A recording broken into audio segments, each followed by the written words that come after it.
नेताजी सुभाष चंद्र बोस की मूर्ति चावड़ी बाजार में नहीं चाहिए, राजपथ पे चाहिए। अंग्रेजों के दस्तावेज कहते हैं कि साहब अगर आप गए तो एकमात्र रीजन था आजाद हिंद फौज। हम कौन थे, हम कहां से आए हैं, हमें आजादी कैसे मिली, किसने दिलाई, किन हालतों में मिली। जबलपुर में पूर्व सैनिक संघ द्वारा रॉयल नेवी की 75वीं वर्षगांठ एवं श्रद्धांजलि कार्यक्रम किया गया।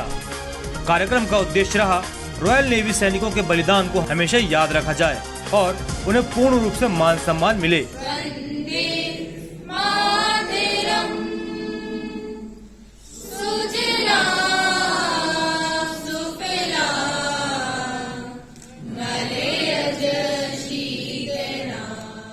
कार्यक्रम में मुख्य अतिथि के रूप में शामिल हुए major general D Bakshi, retired सेना मेडल, विशेष सेना मेडल व प्रखर वक्ता ने इतिहास में गुम उन सेनानियों को याद किया जिन्होंने देश के लिए अपना बलिदान दिया है।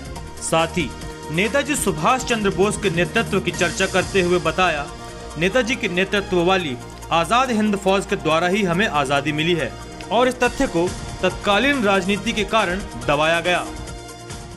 काले सफेद अक्षरों में साफ लिखा है साहब, अंग्रेज कह रहे हैं अगर हम गए तो केवल और केवल, मैं ये भी देखिए please don't mind it, but we must speak the truth. लेकिन दस्तावेज क्या कहते हैं साहब, अंग्रेजों के दस्तावेज क्या कहते हैं? अंग्रेजों के दस्तावेज कहते हैं कि साहब अगर आप गए तो एकमात्र रीजन था आजाद हिंद फौज। ये the loyalty of the British Indian army was totally shattered by both and the iron. General Bakshi ने अपने उद्बोधन में कहा, देश की आजादी में नेताजी का महत्वपूर्ण स्थान रहा है, पर न ही इतिहास ने नेताजी का सम्मान किया और न ही तत्कालीन मंत्रियों ने। उन्होंने अपनी मांग रखी है नेताजी की मूर्ति सम्मान स्वरूप राजपथ पर लगाई जाए। इसी के लिए सोशल मीडिया पर कैंपेनिंग भी चलाई जा रही है। हमें नेताजी सुभाष चंद्र बोस का मूर्ति, नेताजी सुभाष चंद्र बोस की मूर्ति चावड़ी बाजार में नहीं चाहिए, राजपथ पे चाहिए, जो उसकी सही स्थान है। देखिए साहब, कैंपेन हमारा चल रहा है कि नेताजी ने 60,000 की फौज खड़ी की थी, उसमें से 26,000 शहीद हो गए, 44% शहीद हो गए। और ये बहुत बड़ा पैमाना है कुर्बानी का। एक पत्थर नहीं है इस पूरे देश में जहां उनके नाम लिखे हों या उनको श्रद्धांजलि दी गई हो।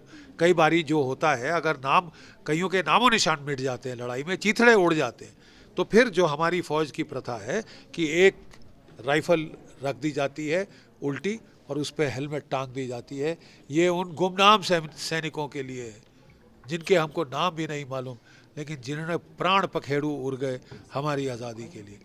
उसको बचाते बचाते वो शहीद हो गए, मिट गए। हम उनको श्रद्धा सुमन अर्पित करते हैं।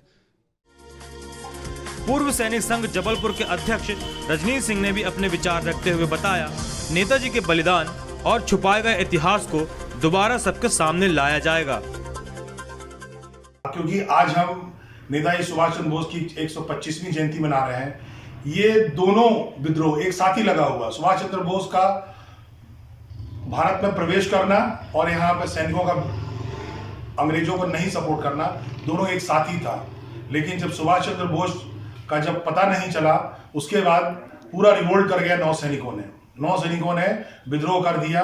अपने इस देश की आजादी के लिए उन्होंने पूरे जहाजों पे कब्जा कर लिया, जिसमें 20,000 के आसपास 9 सैनिकों ने विद्रोह में शामिल हुए।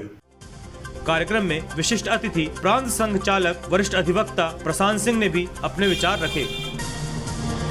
कार्यक्रम में पूर्व सैनिक संघ के सभी सदस्यों के साथ कदम संस्था से योगेश गनोरे, पंकज गोस्वामी, कोषाध्यक्ष विश्वास विजय कुमार, शिवशंकर उपाध्याय, यूपीएस ठाकुर आदि शामिल रहे।